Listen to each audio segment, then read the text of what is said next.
Okay, so by the way, sagutin ko lang yung mga common questions ng mga nag-i-inquire sa akin simula nag-umpisa ako mag-create ng billing system. Number 1 na tanong nila lagi is, lifetime ba ang support? Okay, so unahan ko na po kayo, hindi po ako naniniwala sa lifetime support. Okay, kasi po hindi naman natin masasabi kung sobrang haba ng buhay ko as developer. Malay mo, nagpa-fail ka ngayon, namatay ako kinabukasan. So, para saan pa po yung lifetime support natin? Ang may assure ko lang po, as long as available ako, magsusupport po ako. As long as online ako, magre-reply po ako sa mga chats natin, sa mga inquiry, mga tanong po ng bawat clients. Okay? Available time ko for support is Monday to Friday, 6 p.m. hanggang 10 p.m. Sa weekends naman, anytime, basta wala lang emergency sa trabaho ko. Okay. Then, second, isa sa mga common questions din na tinatanong ng mga nag-i-inquire or ng mga client is, pwede ko bang i-connect sa lahat ng MikroTik ko? Okay. Of course, pwede mong i-connect basta na-access mo yung MikroTik mo through IP. Kasi po ang API or ang API integration is na-access lang natin through IP with API port. Kapag MAC address po ang access natin, hindi po natin siya ma-integrate. So via IP lang po dumadaan ang system natin. Okay. Next question, web-based po ba ang system natin? Hindi po web-based, locally hosted po ang system natin. Okay. Next, commonly asked question is about sa SMS. Okay. Pwede, ang tinatanong lagi nila, pwede bang palitan yung sender ID? Okay, pwede po, basta mag-avail kayo sa mga SMS gateway ng mga packages nila. Yun nga lang, may kamahalan po kapag sender ID ng company nyo ang ipapalit nyo. Okay. Para saan yung sender ID? Yun po yung name ng sender na marireceive ng client kapag naka-receive sila ng SMS reminder. Okay. For example, si PLDT nag-text sa inyo. Ang makikita nyo sa cellphone nyo is from PLDT. Si Globe nag-text sa inyo. Ang makikita nyo sa cellphone nyo is from Globe. Yung mga bangko, BDO, na-receive nyo, billing reminder, ang makikita nyong sender ID sa mga cellphone nyo is BDO network or BDO. Okay, yun po ang sender ID. May kamahalan nga lang siya. Pwede po ba siya sa USB modem? Hindi po. Okay? Hindi po siya pwede sa USB modem kasi po nire-register pa po yan sa mga telcos natin. Okay. Then, commonly asked question din po is, pwede ko bang ma-access yung system sa ibang PC? Pwede po, basta nasa iisang network lang kayo. Pwede nyong i-share via network sharing. Okay, yung buong folder ng system natin. Okay. Next question. Next commonly asked question is, pwede ko bang i-modify yung feature ng billing? Okay. Ito po, tatapatin ko na kayo. Ang pwede nyo lang ipamodify sa akin ng libre is yung kulay, itsura, yung billing info, yung mga info.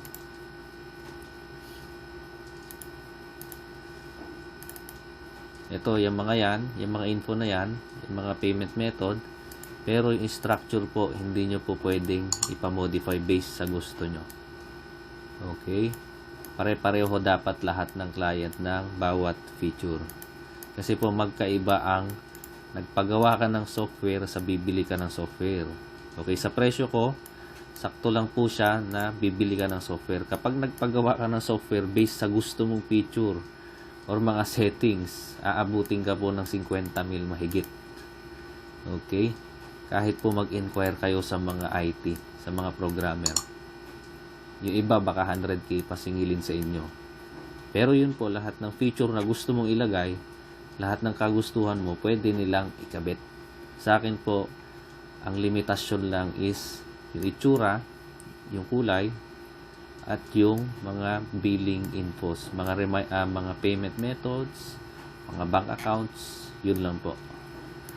So, yun yung mga commonly asked questions para sa mga nag-i-inquire.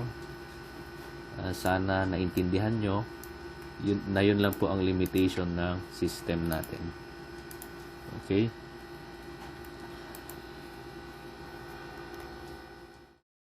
So, ito po yung basic guide natin sa billing system natin. Uumpisahan ko from the start hanggang sa mga latest updates and features natin.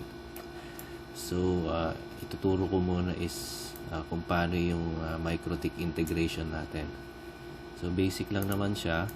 Ang connection natin lagi is through API, MikroTik API. So, check natin kung naka-open yung basic services para ma-integrate natin yung system. Punta tayo sa main router natin. Okay. So, ang IP address ko is 90.1, 192.168.90.1. Ito natin integrate sa MapLight. So, check natin sa services kung naka-open yung API. So, dyan din po nakalagay yung API port natin. Okay. Then, punta tayo sa billing. Nakalagay dito, disconnected. Ibig sabihin, hindi pa siya naka-connect. So, para mai-connect natin siya, kailangan mapalabas natin yung window for integration ng mga servers natin. Nakalagay dyan, Ctrl-Shift-W lang. Okay, so lalabas na. Since guide pa lang to, wala pang nakalagay na server. So, pwede tayo mag-add, delete, login, tsaka clear yung mga data na naka-input dito. So, ilagay natin sa name, MapLight, router address natin, 90.1, yan, 90.1,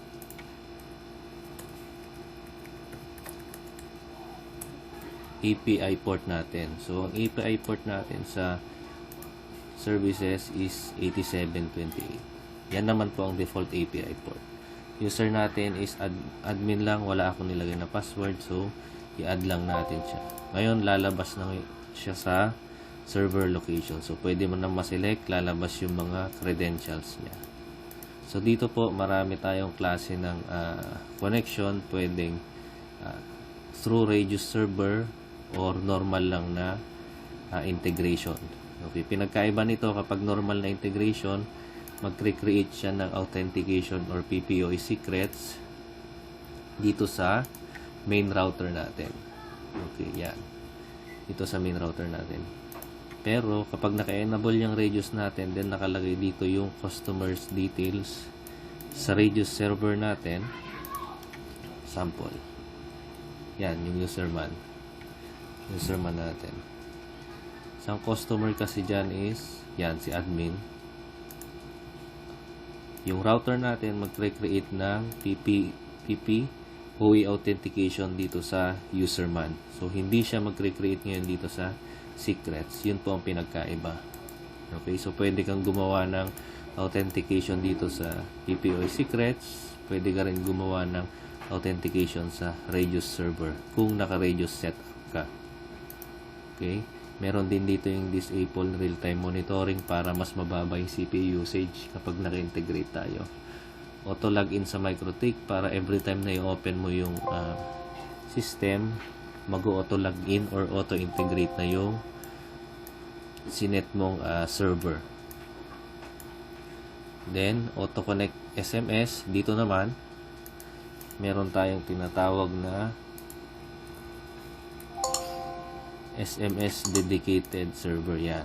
Kapag naka-enable yan, then naka-connect yung API port mo, may user ka, kinonect mo, mangyayari dun sa login natin is naka-check yung SMS server. Para saan to? Kapag ayaw mong i-implement yung PPOE secrets, yung registration, delete, updates sa PPOE secrets sa Radius, at ang gusto mo lang gamitin is yung SMS feature ng system natin. So, yan lang ang gagamitin natin kapag SMS lang ang habol mo. Okay? So, try muna natin yung basic. Login natin. Yan. So, connected na siya. Naka-indicate dito. Connected siya. Default natin, admin 1234. Successful login. So, lalabas na ngayon yung system natin. Okay? Pag-refresh mo, andyan yung dashboard. Okay? So, map light, router model, uptime, 5 days. Dyan po nakalagay. Pero, hindi siya naka-real time kasi po dito sa yung pinakita ko kanina, naka-disable yung real time. Pero pwede mo naman siyang i-refresh. Okay. So, connected na tayo sa router 90.1. Nakalagay din dito yung API port niya, 8728. So, try natin. Okay. Unang-unang gagawin natin is, kailangan natin mag-set ng profile. Okay. Settings, profiles. So, create tayo ng profile. Click lang ng new. And dyan, regular. For example, regular. Speed is 5 Mbps. Yan. Price, 500. Local address, P2P. P2P. So, itong local address tsaka remote address, magre-reflect kung ano yung mga IP pool dito sa router mo. Yan. So, yan. Sinet natin.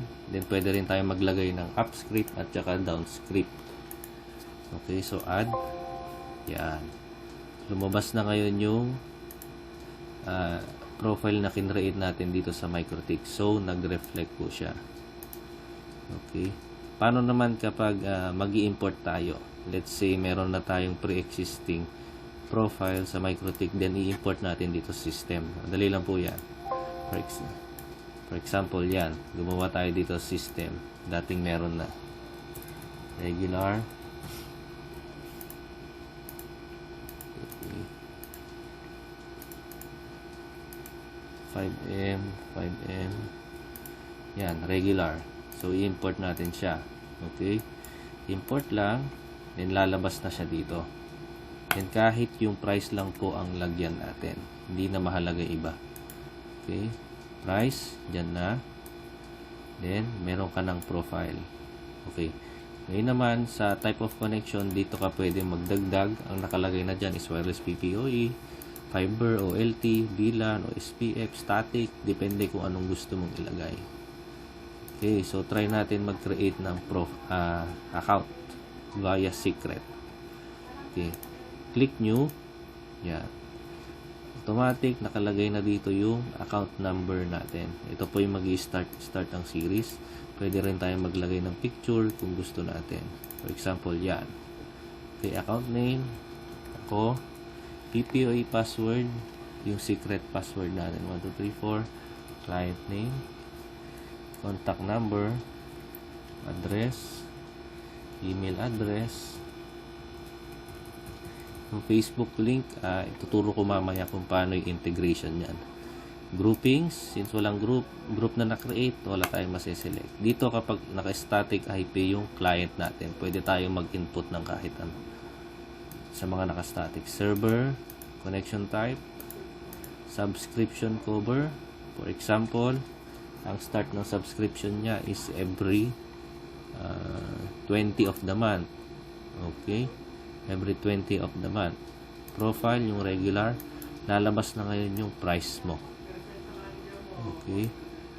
Due date niya is the following month. Then, register. Okay. So, ang makikita mo dito sa secrets, mag-create siya ngayon ng PPoE profile. Hindi lang po dyan. Pati dito sa scheduler. Okay. Itong scheduler, anong silbi po niyan? Okay. Silbi niyan is para sa SMS natin. Okay, sa SMS natin. Kung mapapansin mo, dalawa yung SMS po dyan. Merong SMS notice at DC notice. Para saan po yan? Ang SMS notice natin is reminder. Yan, nakalagay yung details. Message. Reminder, bago mag-due date yung client. Okay. DC notice, reminder ulit sa disconnection date ng client. Okay. Kung titingnan nyo po yung start date. Start date ng dalawa. Yan. Yung reminder, SMS, through SMS, makikita mo August 15. Ang due date ng client natin is August 20. Ibig sabihin lang, August 15 pa lang, i-remind niya na yung client natin na ang due date niya, nakalagay dito, is 8/20/21. Okay. Ngayon, hindi siya nagbayad sa due date niya. After 5 days, magsesend ulit yan ng, after 5 days after ng due date, August 25, due date niya is August 20, magsesend yan ng disconnection notice. Then, ang isesend ulit niyan is yung message na monthly billing at due. So, dito sa date na to, dapat i-disconnect mo na yung client mo kasi nga matagal na yung palugit para sa kanya. So, saan po yung settings ng days? Nakaset po yan dito sa settings, reminder settings. Nakalagay po dyan is 5 days. So, makikita mo yan, 5 days. Okay? 5 days disconnection extension after due date, 5 days disconnection SMS billing before due date. Okay. Paano naman kung lalagyan natin ng auto disconnect? I-change lang po natin ito. Then gagawa tayo ng disconnection profile. Para saan yung disconnection profile? Para during disconnection date niya, yung profile ng client natin ma-change sa sinet nating disconnection profile. For example, nag-set tayo ng profile na mababa. Yan. Mababa ang speed. Yan. 256K. Yan. 1. Okay. Disconnect IP pool. Disconnect IP pool. So, magre-reflect yan sa profile natin. Yan. Disconnect. So, upon due date upon disconnection date ng client, yung profile niya mag-automatic na magiging disconnect profile. Kapag na-set mo yung sa reminder settings, na-check mo itong settings na to at na-apply mo yung unpaid profile niya dito. Pagka-apply mo niyan, then refresh natin.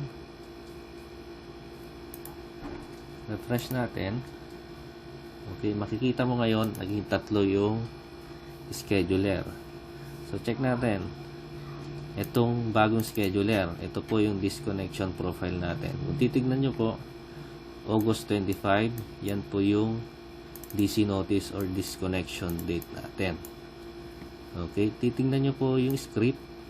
I-change nyo yung profile ng client sa disconnect profile which is at the lower speed. Okay, so wala pong makakabrowse na maayos sa ganyan 256 KB. Parang disconnection na rin ang nangyari. So ano pang gagawin niya? Pwede siyang mag-send ng auto email ulit, then i-remove siya sa active connections. Kasi po ang profile ng client hindi yan mare-refresh unless ma-remove mo siya sa active connection, then re-redial ulit sa mga routers nila para ma-refresh yung disconnection profile. Okay, so yan po ang automation natin. Pwedeng auto SMS, pwedeng auto disconnect. Okay, sa SMS, paano yan nagsesend? Okay, try muna natin ang manual sending. Sa manual sending natin, SMS settings, yan. Dito po yung header ng SMS. Then, dito yung USB port name. May mga supported lang tayong USB modem, pero available naman yung sa Shopee. Okay, so i-connect lang natin siya sa MikroTik na may USB port. Check natin dito, system port, kung meron siya. Yan, meron yung akin. USB 1 ang name niya. Yan ang nakalagay na name dito sa USB port name. USB 1. Then sa tools, SMS. Okay, paano natin malalaman kung anong channel ang gumagana? Okay, dito kasi sa channel medyo maarte siya. Minsan, channel 0, channel 1, 2, 3. Depende kung anong gumagana. So, para matry natin yan, kailangan natin mag-send ng message. Okay?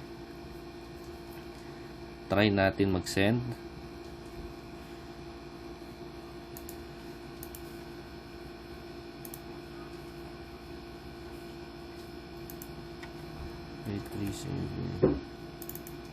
I-remote ko lang yung cellphone ko para makita natin.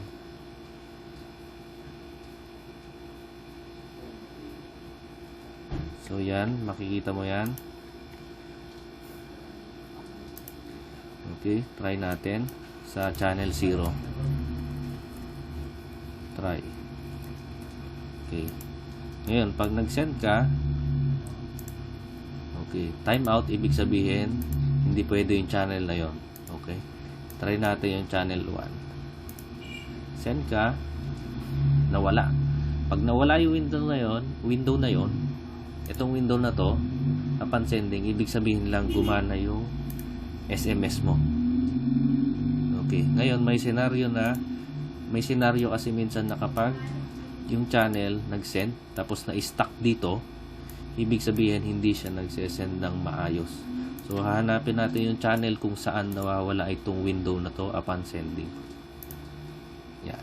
So naka-receive na naman ako. So yan, okay na yung channel 1. Yun ang isa-set natin, channel 1 at USB port name. So yan, nakaset. Okay. Pag ganyan,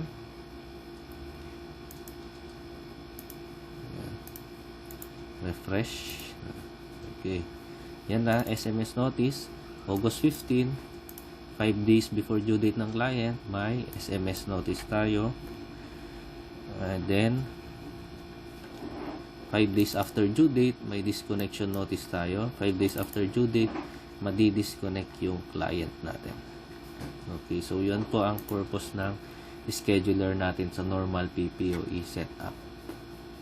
Okay, so next na explain ko is itong reminder settings natin. So itong reminder settings natin, pwede siyang prepaid or postpaid. Okay, anong pinagkaiba ng dalawa? Ang prepaid po is, ang policy po natin dito is magbabayad muna yung client sa due date nila before nila gamitin yung internet. Ang postpaid naman, gamit muna ng subscription, then saka sila magbabayad.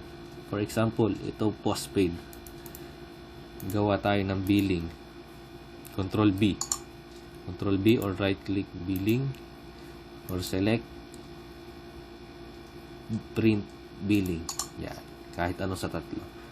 Control B. Yan. Kung mapapansin mo, due date ng client is August 20. Okay. Ang subscription cover niya is from July 19 to August 19. So, yan po ang postpaid natin. Subscription, then payment sa due date. Okay. Bakit po yung payment date is August 15? Kasi po, ang nakaset sa reminder settings natin is 5 days difference. Okay. Dito po walang malilito. Okay. Ang payment date natin is yan yung date kung kailan natin gustong magbayad yung client.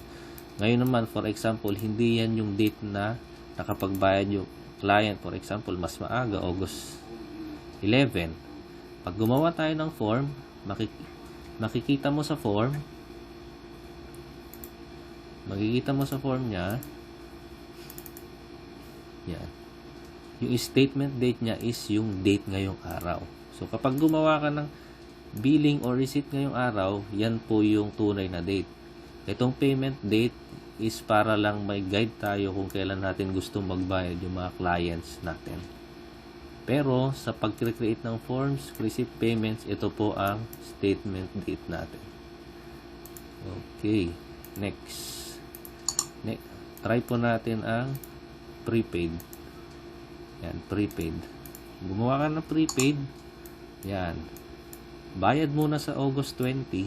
Yan yung due date niya. Then, gagamit siya na internet August 19 hanggang September 20. So, prepaid ang policy natin. So, balik tayo sa ibang reminder settings natin. Okay. So, ngayon, kung hindi naman big deal sa atin yung auto disconnect, pwede nating i-disable lang yan. I-refresh natin yung mga profile. Then, mawawala yung disconnection script natin. So, SMS lang ang mangyayari. Okay. Ang pangit kasi sa auto disconnect, for example, meron kang 200 clients. Tapos, sa isang, for example, bukas due date nila. Yung 50 doon, nag-due date bukas. So, lahat sila, i-message ka ngayon, toxic yon. Kasi maraming magme-message sa'yo, bakit bumagal internet nila, na-disconnect sila, hindi sila aware na due date nila. Okay, so yun lang po ang downside ng auto disconnect. Depende na lang sa atin, sa inyo, kung mamamanage nyo. Okay, nang maayos. So next is para sa itong Nirjo clients. Okay, itong Nirjo clients, para ma-monitor natin yung client na malapit na mag-due date. Okay, yan. Napapansin nyo, 10 days ang nakalagay dyan. Okay, so anong use nyan? Mafi-filter po natin yung client na malapit na mag-due within 10 days. For example, ang date ngayon is July 24. Magbilang ka ng 10, 1, 2, 3, 4, 5, 6, 7, 8, and 9, 10, August 2. July 24 hanggang August 2, lahat ng client na may due date sa date na yan, pwede mo siyang ma-filter dito sa Nirjo. Then kapag mag-send ka ng billing, pwede mo siyang ma-filter through messenger, through mail, through SMS, at pwede mo rin siyang ma-filter kapag nagbabatch billing ka. Yan. Nirjo, print batch receipt, Nirjo. So, lahat may filter yan.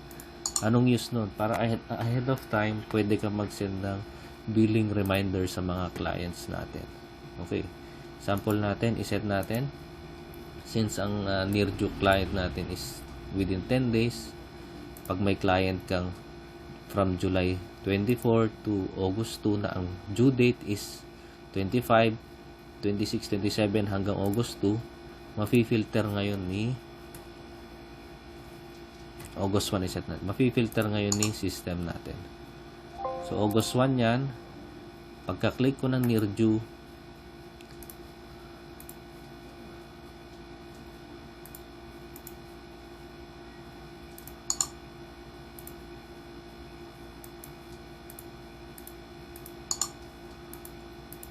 okay, pagka-click ko ng Nirjo, mafi-filter yung mga Nirjo clients yan. Try natin sa batch billing. Okay. Maglagay tayong differentiation value. Yan.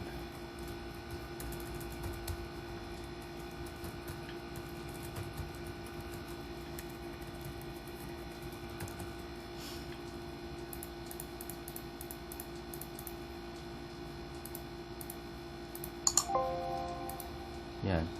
For example, itong isang account, due date natin wala sa Nirjo, 8/2. Yan, due date niya 8/20.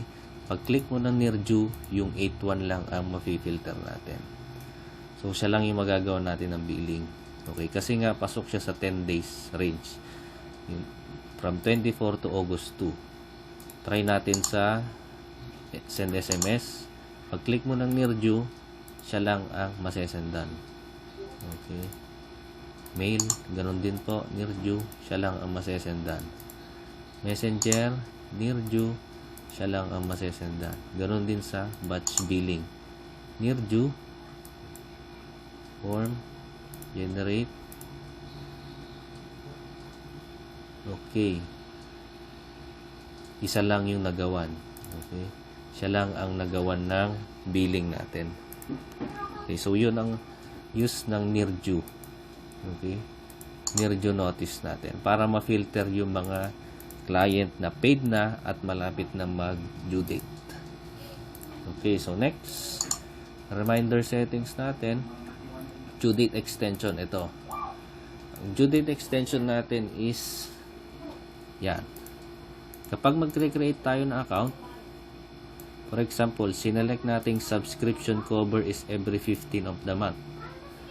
Okay? Every 15. Okay? Yan.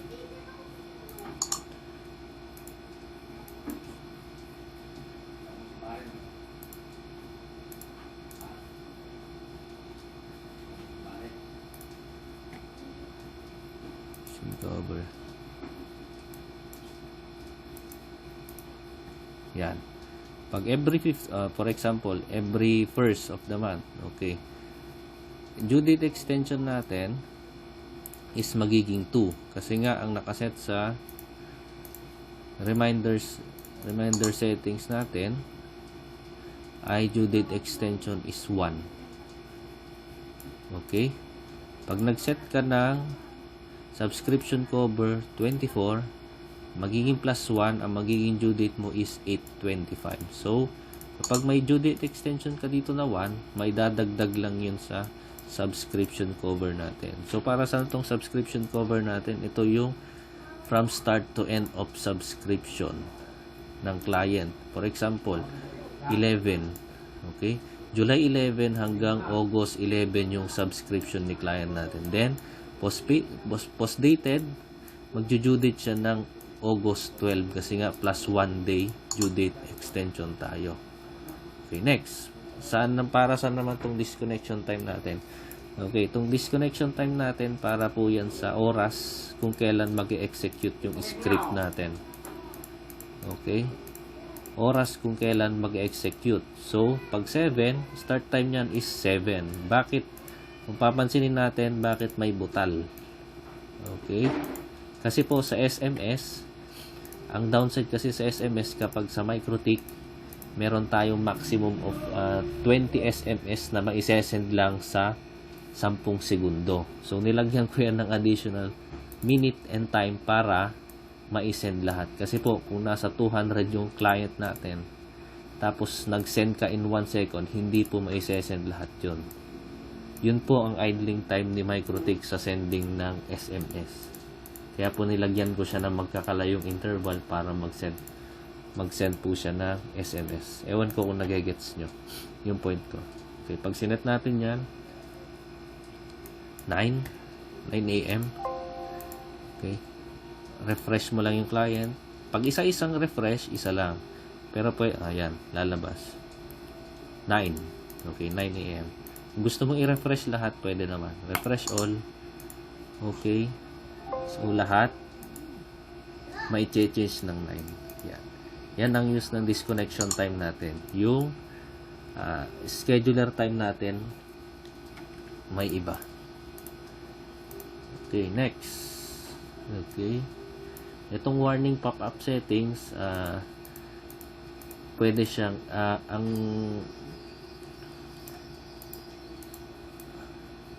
ang basis nito is yung mga paid at unpaid clients natin. Okay? Every time na i-open natin yung system, magpa-pop up dito sa gilid kung ilan yung client natin na unpaid at paid at near due. Okay? So, pwedeng pop-up niyan is start of the month, end of the month, or pwedeng during start up. Sige, try natin during start up kung may mag-pop up. Okay? Try natin. Yan, meron. Warning, there are near-due clients. Warning, there are near-due clients. Warning. Warning, there are near-due clients. Warning, there are near-due clients. Okay. So, pwede natin alisin every start of the month. Okay, so next. Okay. Next natin. Next natin dito sa settings is yung grouping. So, dito sa groupings, madali lang naman siya. Create ka, for example, barangay 1, add, barangay 2, to add. So, yung client, select group, barangay 1, pwede mo nang i-include. Barangay 2 yung isa, include mo. Yan. So, magkaibang barangay yung dalawang client. Mapifilter mo na rin siya dito. Select group, barangay 1. Lalabas lang kung sino yung barangay 2. Yan. Okay, so sa batch billing, ganun din po. Pwedeng by group. Batch receipt, pwedeng by group. Ganun din po sa sending of. Yan. Sending of messenger, mail, at saka SMS. Yan. Okay. Okay, so yan po ang groupings natin. Next, user settings natin. Andito yung mga restriction ng employee, type, admin, employee, cashier. So, andyan yung mga credentials nila. Andito po yung mga restrictions nila. Okay. So, common sense naman na kung paano mag-register. Yan. Register mo lang. Name, username, password. Okay. Next. Next natin is profile. Sa profile, nakwento ko na pala to kanina. Delete, update, etc. Next is, dito muna tayo sa backup. Okay. Sa backup, so, pwede kang mag-delete ng backup, pwede ka rin mag-restore. Yung mga restore points na gusto mo, andyan na yung time, andyan na rin yung date. Pwede mo rin i-browse yung database na existing. Okay. Dito sa database, dito mo mababypass or ma-override yung mga settings na nakaset. Okay, yan. For example, sa client din. Dito kasi mas madaling mag-edit ng mga client data. Yan. Okay, nakalagay na dyan. Yung mga parameter, for example, yan. Okay. Yan. Palitan natin ng barangay 2. Edit mo lang, copy mo, gawin mo barangay 1, gawin 1 na rin siya. Okay. So, kung gusto mo mabilisan na edit, pwede mong gawin yan dito sa backup. Okay, import database. Kapag may gusto kang import na database,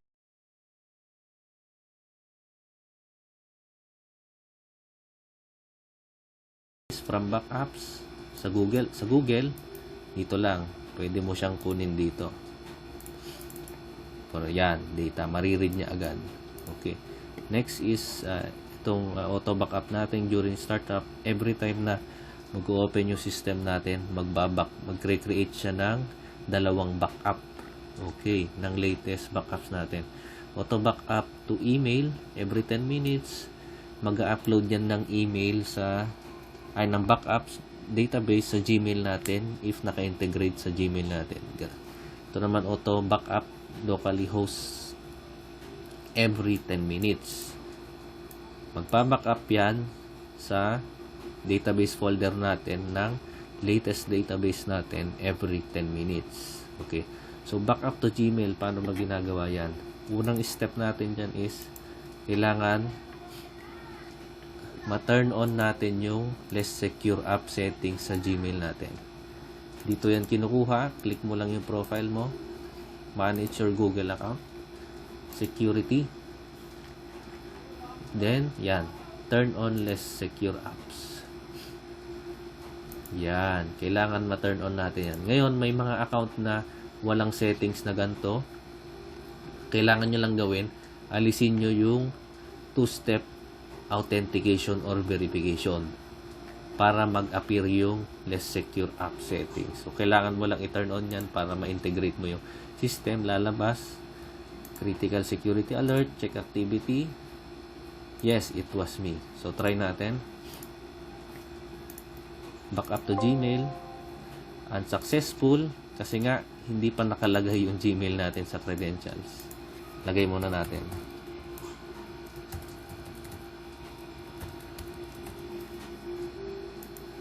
Yan. Try natin. Yan.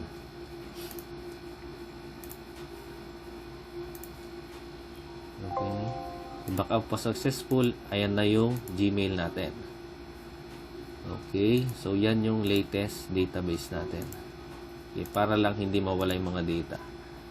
Okay. So, kapag naka-integrate na yan, given na every 10 minutes, mag-upload yung system natin sa Gmail ng database niya.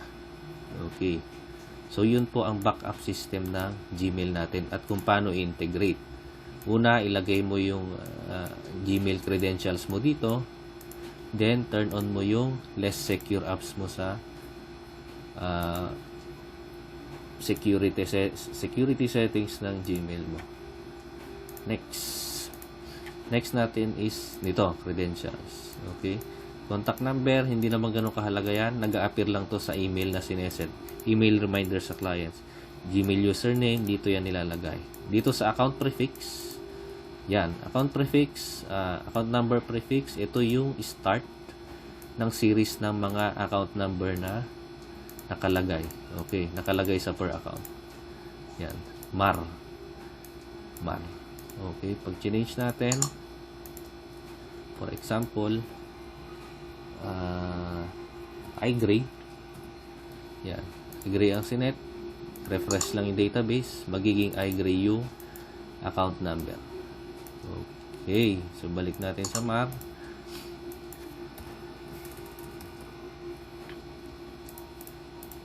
Refresh. So, MAR ulit. Okay. Next is import PPOE secrets. For example, meron tayong existing PPOE accounts sa MikroTik natin. So, paano natin siya i-mass import or easy import? Okay. Let's say, marami kang account. Yan, delete muna natin. May regular ka. Yan, marami. Service, PPOE. Gawa tayo ng maraming account. Okay, copy paste. Lagyan lang natin ng password. Yan. Copy paste.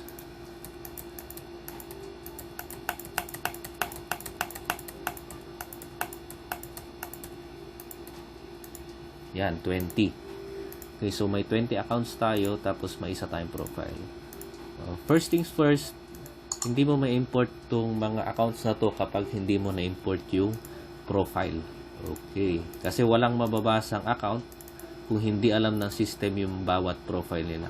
So, kailangan ma-import muna natin yung profiles sa PPOE secrets natin. So, import muna tayo, profile. Delete natin yan. Okay, import natin.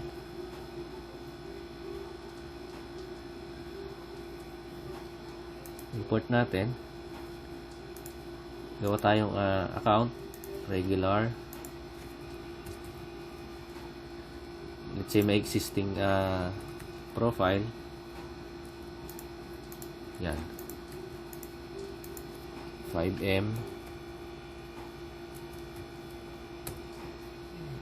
Let's say yan yung existing profile natin. Wala. Nauna eh. Yan. Copy ulit tayo.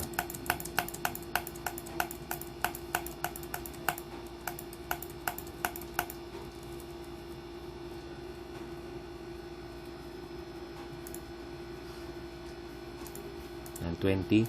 May profile. Import muna natin yung profile. Okay, walang profile. Yan, regular. Regular yung nakalagay. Import natin. Okay, lagyan lang natin ng price. Okay na yun. Kahit wala na yung local address, etc. Click import. Okay, since may profile na tayo, at yung secrets natin may kanya-kanyang profile, pwede na nating import yung secrets natin. Okay, select group, barangay 1, due date, wireless, subscription cover. Yan. Pwedeng to Excel muna, kahit hindi muna sa database, depende sa inyo, or pwedeng rekta na sa database natin. So, magge-generate na yan ng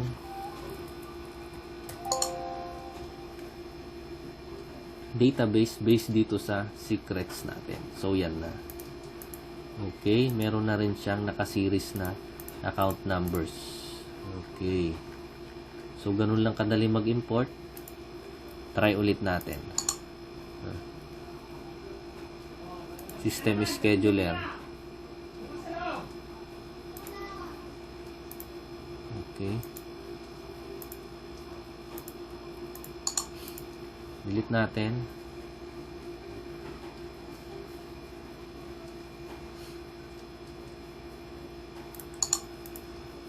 Profile.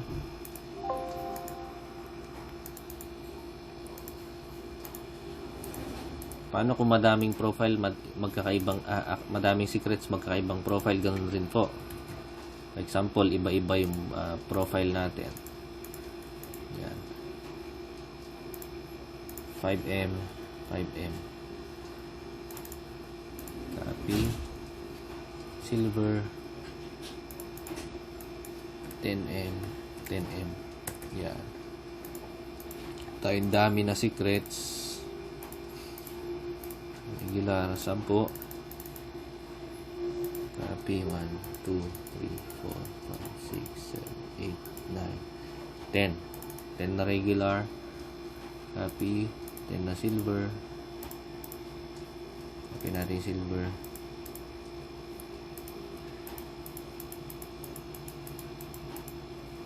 Yan, 21. Okay, so magkakaibang profile. Then, magkakaibang secret na with different profile, then maraming profile. So first things first, tayo lagi kailangan ma-import natin yung profile ng nasa PPOE. Lagyan natin ng price 1,000. Yeah. Okay, so meron na tayong profile na existing. Import natin yung secret. Grouping, kahit walang group, depende sa inyo. Yan, subscription cover every 15 of the month. Try natin Excel. So, pag nag-Excel ka, may ilalagay lang yan as record. Okay, yan. May record ka ng database. Yan po. Kung rekta sa database naman, yan, diretso database ng system na natin yung mga PPOE secrets. Okay. Okay, so yan po.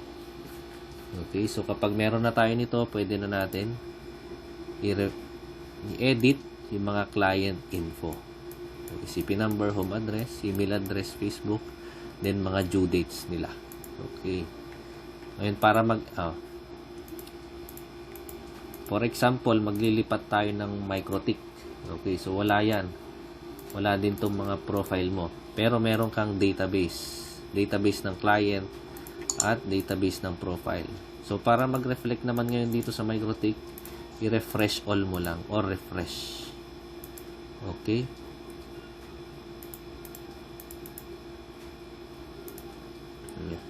Dito ayaw mag-refresh kasi wala tayong local address at saka remote address. So, lagyan natin.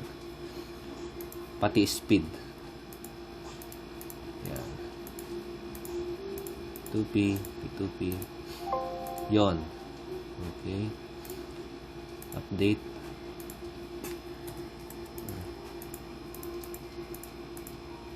P2P, P2P. Update. Oh. Yan. Wala yan. I-refresh mo. Babalik sila. Okay. Babalik sila. Refresh all. Babalik sila pareho. Sa secrets. Refresh natin.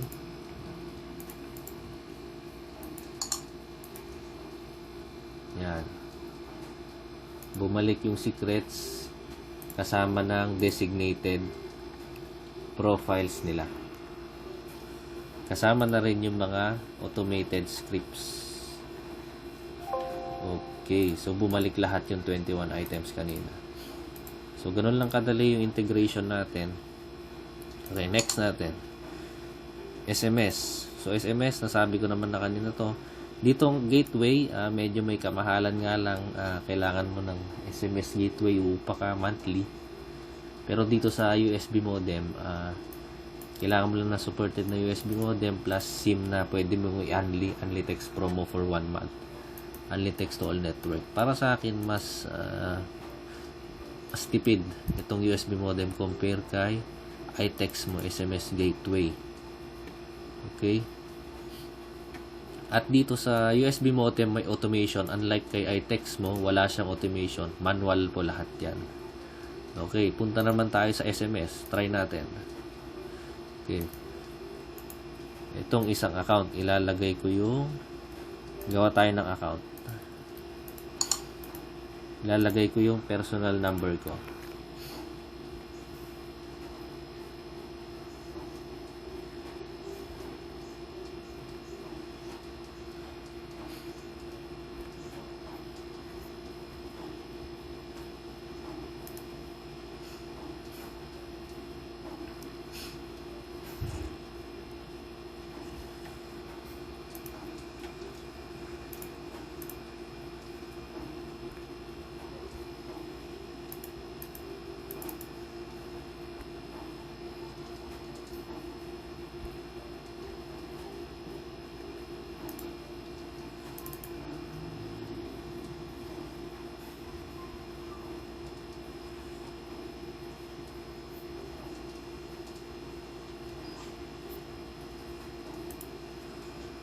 Ayaw na kumonek ng AnyDesk.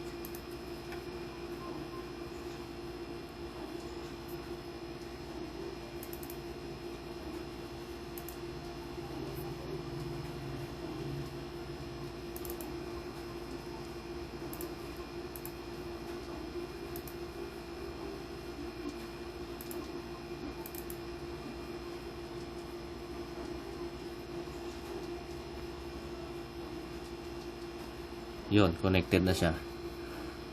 Okay, so i-try muna natin yung SMS natin. Gawa tayong account.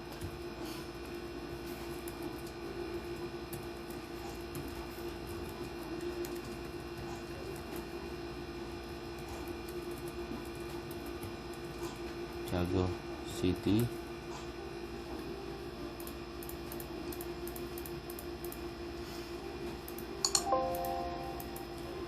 Okay, dalawang account na yung gagawin natin para sigurado.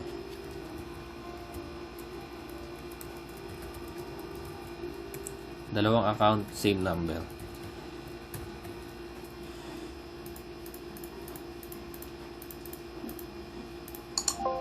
Yan. Okay, so try natin. Unahin na natin yung SMS bago yung mail at messenger. Okay, SMS, mail at messenger.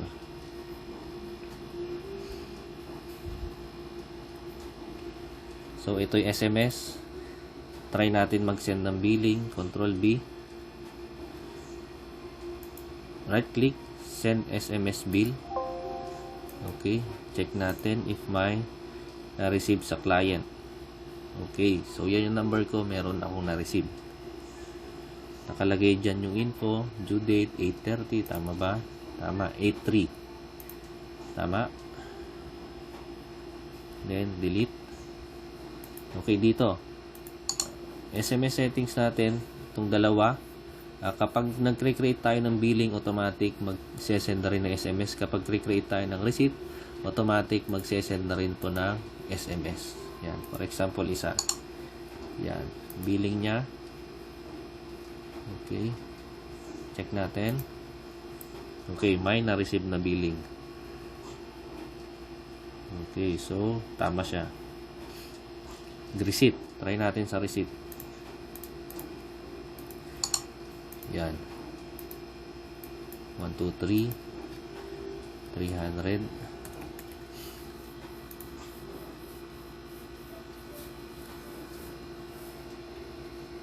Yan, check natin yung SMS. So, may na-receive na receipt details. Okay, post-dated, July 24 ngayon. So, ngayon na-receive, na gawa yung receipt. Next due date is 9/3. Check natin. Next due date niya is 9/3. So, yun ang SMS natin kapag individual. So, paano naman kapag batch? Okay, batch sending ng SMS. So, dito, meron tayong SMS tab. Okay. Pwede nating i-filter per server. Pwedeng by group. Pwedeng all clients, paid clients, unpaid, at saka near due. Okay. Okay, saan mo makikita yung mga all client? For example, all clients. Lahat ng client na andito sa drop-down box, yan yung masesendan ng send to many. Anong send to many natin dito? Lahat po ng button na may send CC, yan po ang send to many natin. Kapag wala pong send CC, for example, yung send lang, send billing, send receipt, ibig sabihin, yung individual lang na nakaselect dito sa drop-down box natin ang masesendan. Okay. For example, sige.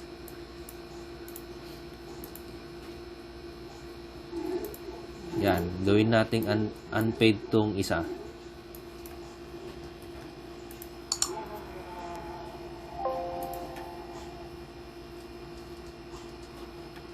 Unpaid. Okay. SMS. Pag-click mo ng paid, yung paid client. Yan. SMS. Click mo ng paid, yung paid clients lang ang mag-a-appear dito sa drop down.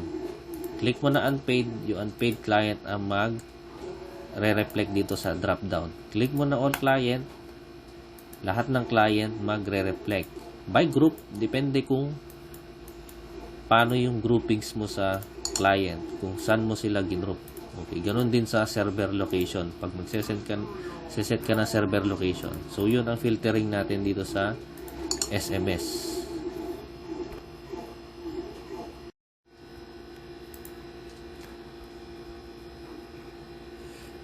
Okay, try natin mag-send. Okay. Ryan, paid clients.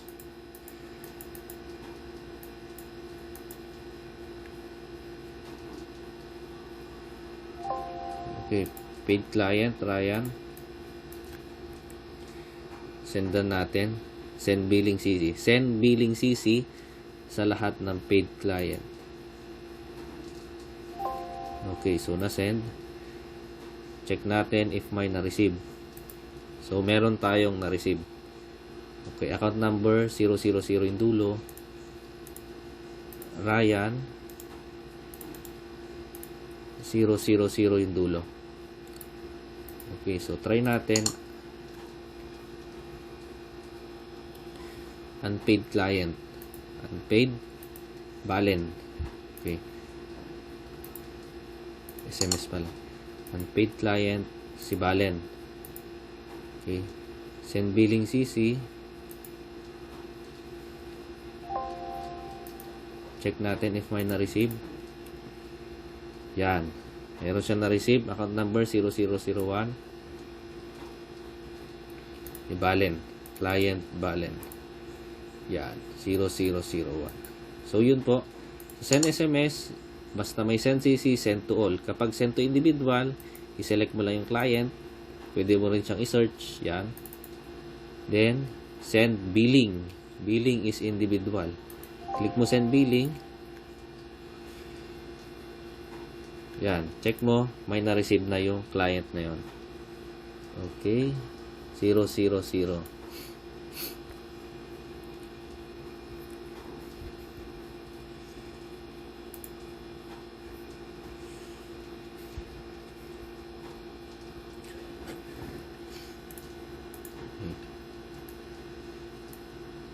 Okay.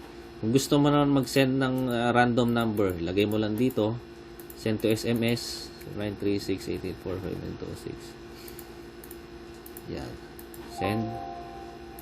Check natin. Yan. Okay. Yun. So, parang may SMS app tayo. So, ganun lang naman kadaling SMS. Next natin is mail.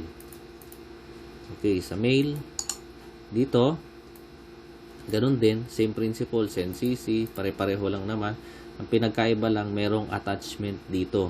May form na ina-attach sa client. Okay. Sa mail, hindi ka makakapag-send kapag hindi mo nalagyan ng mail credentials dito at hindi mo na turn on yung less secure apps dito sa security settings mo. Okay. Yan.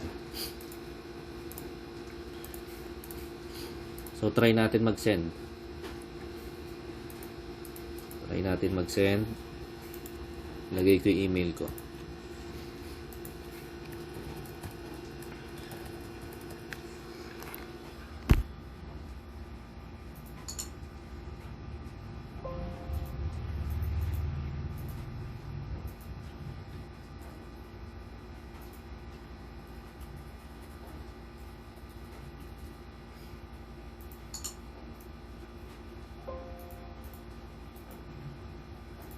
Try natin. Check natin if makaka-receive yung email ko. Right click. Send billing mail. Pwede rin doon sa context menu. Mail sent. Makikita mo yung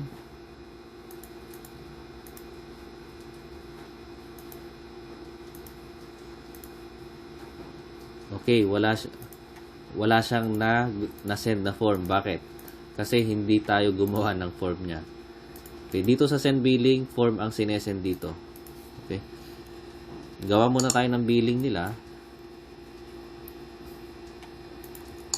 Yan. Tayong billing, then mag-send tayo ng billing form. Send billing mail. Yan, check natin. Yun, may na-receive akong billing statement. Okay. Try natin yung isa.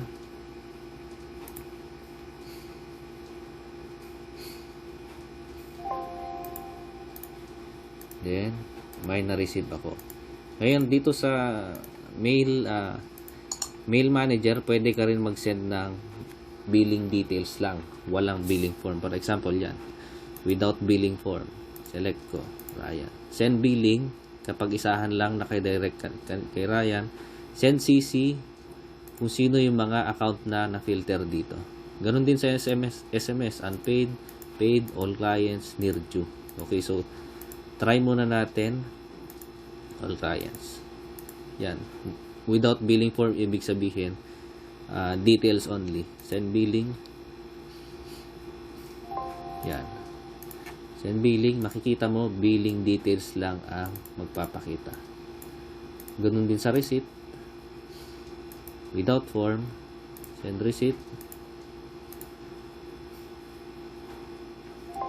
Yan. Yan. Receipt details lang ang magpapakita. Try natin batch sending ng form. Okay, batch sending lahat yan sesendan natin. Okay. Latest billing form. Yan. Latest billing form, send billing CC. Ibig sabihin, send to all. Yan.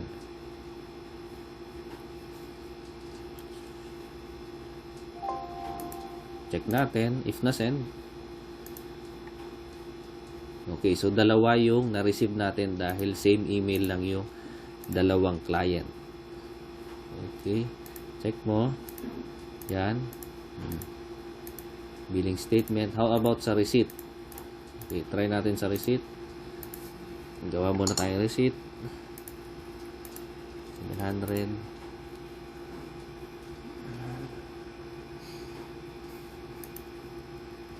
Receipt. 100.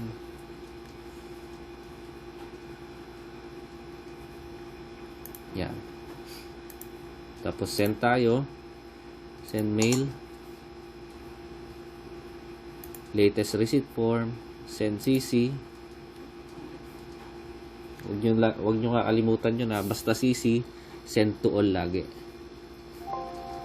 Send to all nang nasa drop down. Okay. Check natin. Refresh. Yan, dalawang receipt form ang na-receive natin. Okay, so hindi lang billing form masesend natin, kasama na ang receipt form. Okay, so ganun lang po kadali ang mail. Punta naman tayo sa Messenger. Okay, dito sa Messenger, first things first, kailangan i-integrate muna natin yung account kung saan manggagaling yung mga form. Or yung account na magsesend sa bawat client. I suggest mag-create kayo ng different Facebook para sa Facebook billing natin. Facebook Messenger billing natin. Kasi kung main Facebook natin yung gagamitin, medyo hassle dahil ang daming messages. So, settings, FB integration. Yan. Pag-login tayo. Okay, ito muna ang account ko.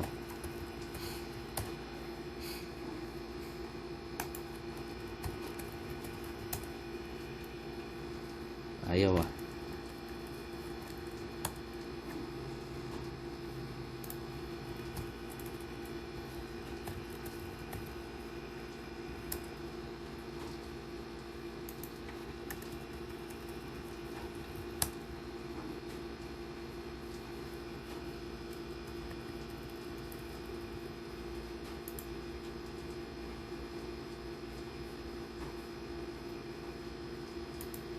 Yun. So, nalagin ko na.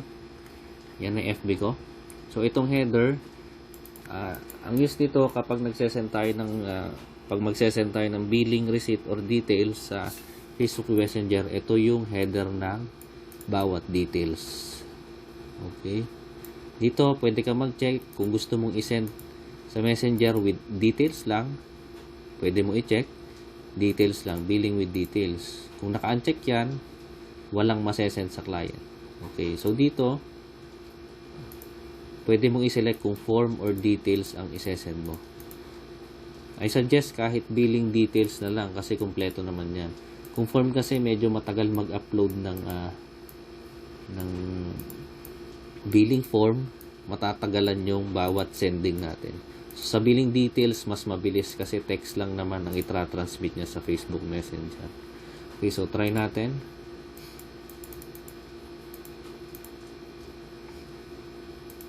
Try natin.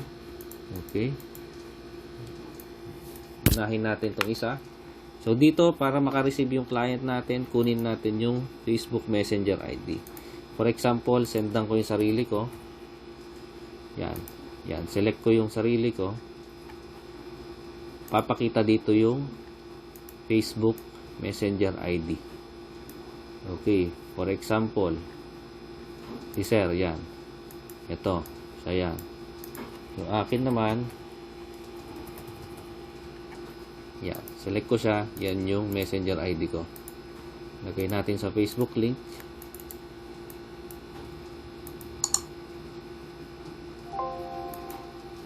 Update. Facebook link. So, try natin sendan. Okay. Right click. Facebook. Send billing receipt. Billing details. Send billing. So, makikita mo dito, dyan na yung billing details. Okay, ito po yung header. Okay.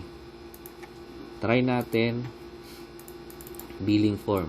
Facebook, send billing form. Yan.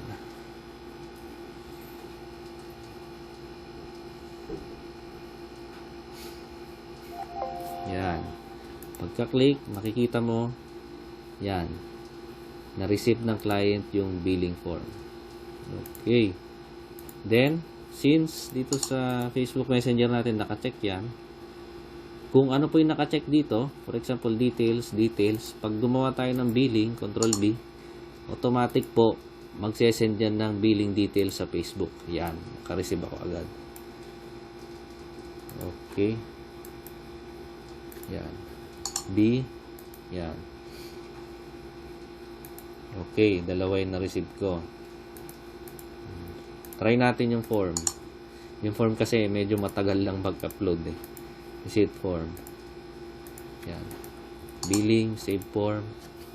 Yan, nag-upload siya.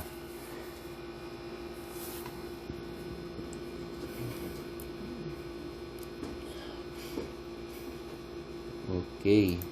So, makikita mo, nag-send na siya ng billing form. Ganon din po sa receipt. Receipt. Yan. 250.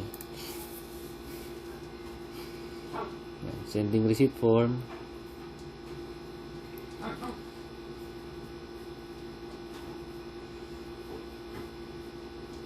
Yan. So, may na-receive akong receipt form. Ngayon naman, paano naman kapag batch? Ganun din po dito sa Send Messenger. Yan po, pare-pareho lang yan ng kung paano yung sa SMS, mail, messenger, pare-pareho lang po sila. Okay, so walang pinagkaiba. So, try natin. Without billing form, details only. Send billing CC. Send to all. Okay, check natin. So, may na-receive akong dalawang billing details. Okay. So, ganun lang po kadali. Yung Facebook. Okay. Next. Okay, next natin is transactions. Okay, dito sa transactions, dyan nakalagay lahat ng billing form na kinreate mo, receipt forms na kinreate mo, at mga maintenance form na gagawin natin. Okay. So, maintenance. Pag nag-create ka ng maintenance, yan lang po. Right-click. Click maintenance or right-click. Yan. Maintenance. Dito nilagay description, note, tapos maintenance charge. Okay. Punta naman tayo sa basic. Okay. Billing form, billing, receipt, at saka maintenance. Okay, offline mode ko muna para mas mabilis. Yan. Okay. Print billing. Diyan nakalagay yung account name. Yan. Subscription cover, subscription type, subscription path, address, lahat na po nakalagay dyan. Okay. Total amount to pay, dyan na po lahat. Ngayon, ang batch billing, lahat ng account magagawan ng billing forms. Depende na lang sa pag-filter mo. Kung gusto mo all client, select lang. Lahat ng paid clients, unpaid, near due, or by groups. Okay. Dalawa po ang format natin ng billing. Pwedeng form is half bond paper. Thermal is yung thermal printer sa Shopee, yung maliit, yung parang pang-bus. Okay, so try natin all clients, general, yan.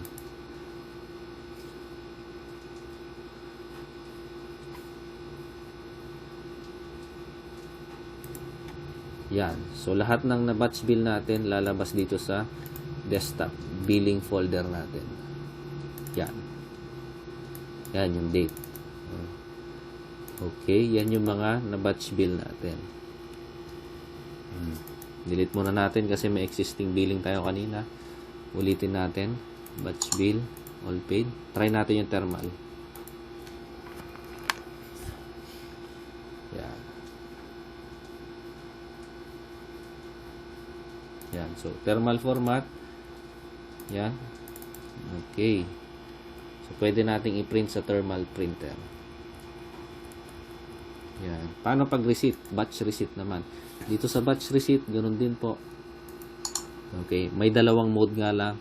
Pwede mong i-paid at pwede mong i-unpaid. Okay. Anong difference itong dalawa? Pag nag-create po kasi tayo ng receipt natin,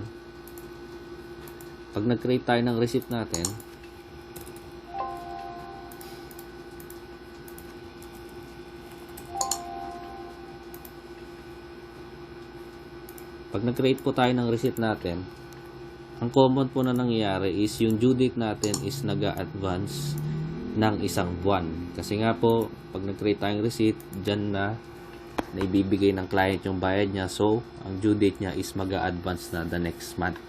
Kung gusto niya naman mag-advance payment, andyan, ilalagay mo lang, advance siya na isang buwan, mag-auto-compute na po yung babayaran niya. Okay, so makikita mo dito sa new date niya, next due date niya na is December 3. Okay, yan. Dito sa print receipt, sa paggagawa ng receipt, payment receipt kung magkano yung na-receive natin na bayad. For example, 500 total amount to pay niya. Ang na-receive natin is 300. So, magkakaroon siya ng ending balance of 200.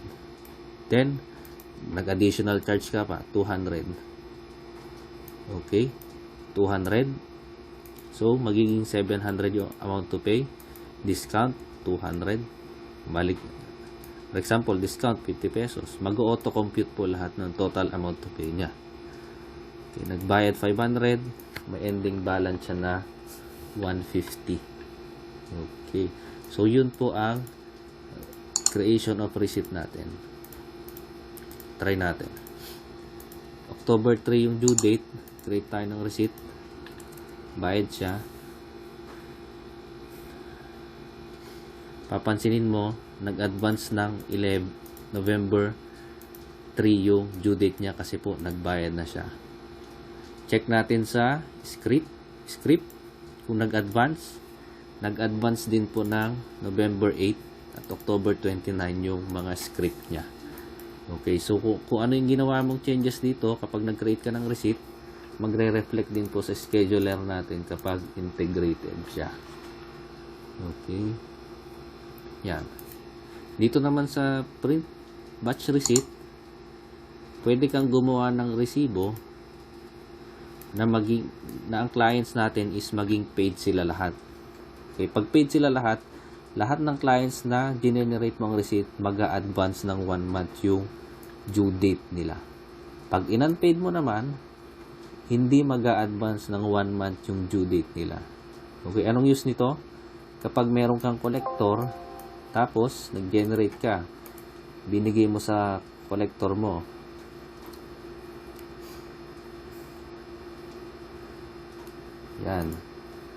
yan, meron ng existing receipt, ngayon, nagbayad si client 1, pwede mo na siyang gawan ng receipt dito para mag-advance yung due date niya the next month. For example, si client to hindi nagbayad. Pag di siya nagbayad, ilalagay mo lang dito, hahayaan mo na lang yung due date niya na hindi mag-move kasi nga hindi niya nabayaran yung month na yon.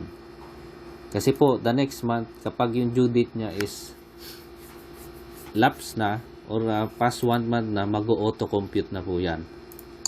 Okay, mapupunta na po sa balance yan. Okay. Yan. Okay.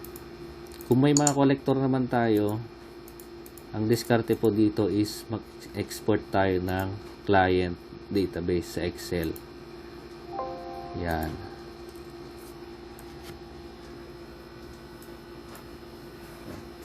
Para magkaroon po ng record yung collector natin kung sino yung mga nagbayad at hindi. Bigay lang natin sa kanila yung master list. Lagay natin dito payment. Tapos ililista niya lang kung magkano yung mga binayad para pagbalik sa inyo, pwede nyong i-update yung mga balance ng client. Okay. Ganun lang po. Ganun lang po ang transactions dito sa system. Okay, next. Next natin is inventory. Ito pong inventory, basic lang to. Ginagamit siya sa client installation form. Okay, for example, pwede na rin siyang gamitin for basic inventory ng mga equipment natin. For example, maglagay tayo AP, supplier price bili natin is 1,500, ang benta natin is 2,000, stock natin is 100. Okay, register. Diyan, pwede tayong mag-item out, sell item, pwede tayong mag-item in. Okay, select lang item in. May dumating na stock na 1,000. Item in. Yan, so nadagdagan yung stock natin ng 500. Okay.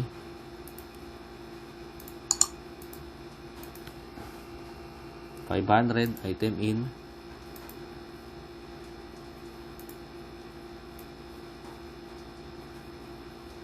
Ay stock 16, item in 500 ulit.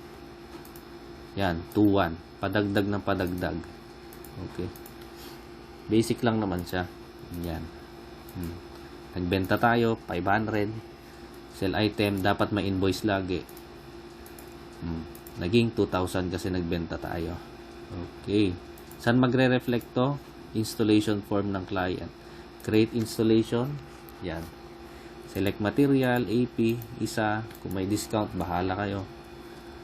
Okay. Select material, insert natin. Okay. Invoice, yan. Then, note. Kung sino yung mag-i-install na tao nyo. To be installed by Juan de la Cruz. Pwede nyong ilagay dyan. Okay. So, save lang. Yan. Right click. Installation. Details. So, yan na yung installation details ng client natin. Okay. Sales invoice. So, dito sa inventory, pwede ka rin maglagay ng labor. Okay, labor. Installation labor. Labor 2,025. Yan. Register. Labor, right click, installation. Create. Okay. AP tatlo. Discount 10%. Insert. Select material, labor. Isa lang, discount. So mag-auto compute na yan. Kasama po yung discount. Invoice. Save. Check natin yung installation ng client. Yan. Okay, so ito yung installation form ng clients natin. Okay. Next is earnings. So yan. Kung napapansin nyo, may mga transactions tayong ginawa. ISP payment, yung nag-create tayo ng mga receipt, dyan nag-reflect lahat. Pati po yung mga equipment na in-out natin. Pati installation yan. Dito po, pwede mo i-filter by date. Pwede mo i-filter ISP payment, items, maintenance, kung nag-maintenance, expenses. Expenses is dito. Mga na-out na pera. Okay?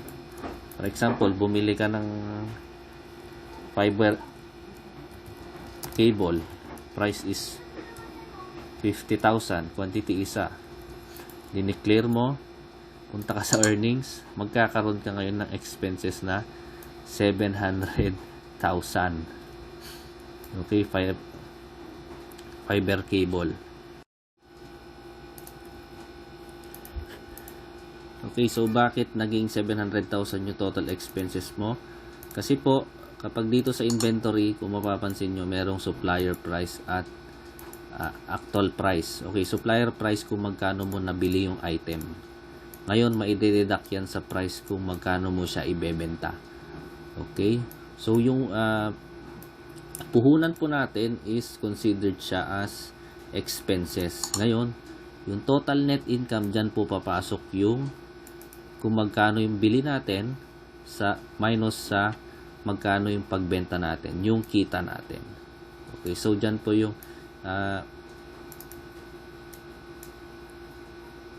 plus minus ng total expenses natin sa total gross. Then makikita mo, magre-reflect yung kita mo. Total net income. Total expenses, lahat ng gastos. Total gross income, lahat ng nag-gain mo na pera. Okay? Pag lesin mo sila, yun po ang total net income mo. Sa WISP, wala kang, sa ISP client payment, wala kang expenses. Kasi nga, kapag naniningil ka naman ng monthly, wala namang expenses yun. Unless, pag gumamit ka ng equipment, dyan, or nag-declare ka dito ng equipment sa expenses, maidadagdag yun sa total expenses mo, ma-minus yan sa total gross income mo, then lalabas yan sa total net income. So, itong mga records na to, pwede mo rin export sa Excel. Okay? Para pwede mong i-print for record purposes. Okay, ganun din po sa transactions natin. Transactions, yan. Pwede mo export. Yes, yan. Nakalagay na dyan. Okay. So, ganun lang po kadali. Settings. Okay. Yung NetWatch, ako na bahala dyan. Ako ang nagse-set up sa NetWatch. Okay. So, yun lang po. Sa dashboard, yan. Dashboard.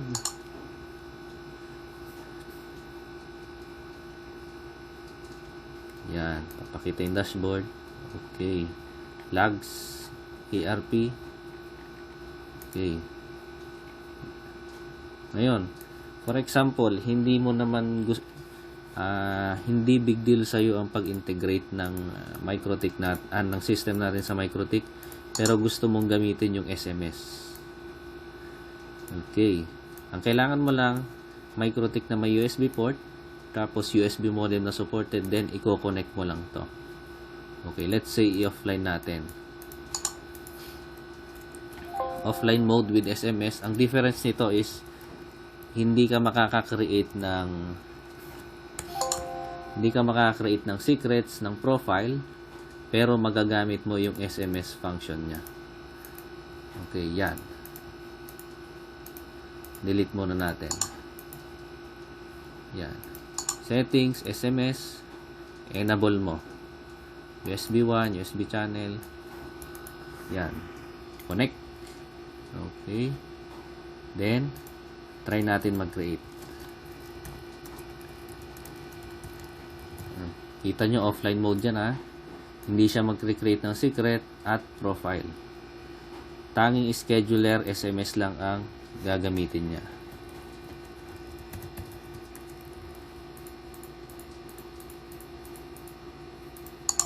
Register. Yan. Okay. So, SMS lang ang kinreate niya. Wala siyang kinreate na PP secrets. Okay. Ito para sa mga ayaw mag-auto-disconnect at ayaw integrate yung system sa mga MikroTik. Lalo na yung mga maraming servers pero hindi naka-centralize yung PPoE authentication nila. Okay. Pero magagamit mo pa rin yung reminder at ibang features. Yun po. Ganun lang po kadali. SMS, connected, dedicated, and connect. Okay. Kung na-delete, refresh, babalik po yan. O. Refresh all, babalik po yan. Yan. Okay. Try naman natin ang Radius. Okay, dito tayo sa Radius. So, dapat meron ka ng existing Radius setup. For example, yan. Delete ko muna lahat. Pati profile.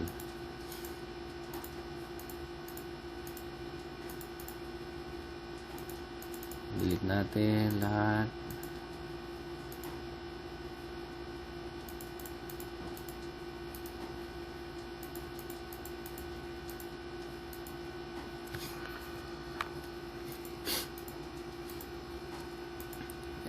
Delete lahat.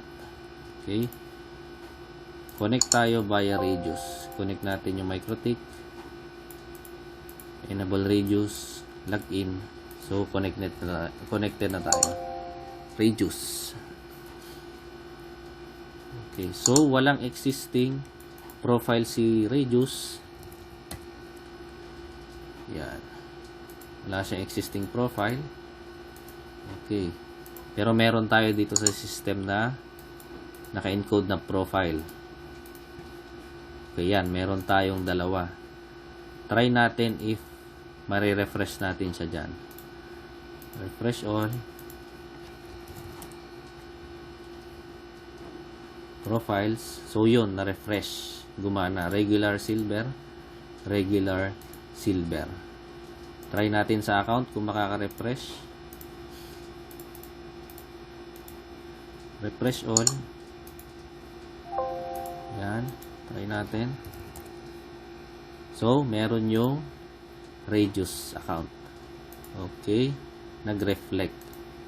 Paano kung mag-i-import tayo? Vice versa lang po. Sige, try natin mag-import. So, meron ng existing profile, may existing user. Delete lang natin. Profile, delete.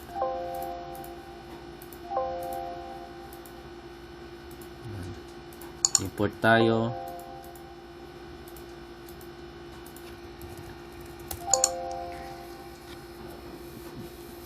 Pareho lang po ng sa PPoE. First things first, import natin yung profile para ma-read ng system natin yung profile ng bawat user. Okay? Profile. Import. Yan. Na-read niya yung dalawang profile ng Radius natin. Radius server. Okay? Lagyan natin ng price. Yan. Nakalagay. Import natin yung Radius account. Database. Check natin. Yan. Okay, so na-import natin yung user account. Okay, dito meron tayong mga special settings. Status, pag inactive natin, mangyayari, madi-disable yung Radius account. Okay, enable, active, may enable yung Radius account. Ngayon, sa scheduler, anong ginawa niya? Okay, since naka-off yung AutoDC natin, hindi siya nag-create ng script na AutoDC. Pero, dito sa Radius natin, kapag naka-enable yan, refresh mo, gagawa yan ng script, parang yung auto-change profile kanina. Ang pinagkaiba lang nila is ito, hindi siya mag-auto-change profile. Ang gagawin niya, i-remove niya yung PIP client sa active connection, then i-disable niya yung yan.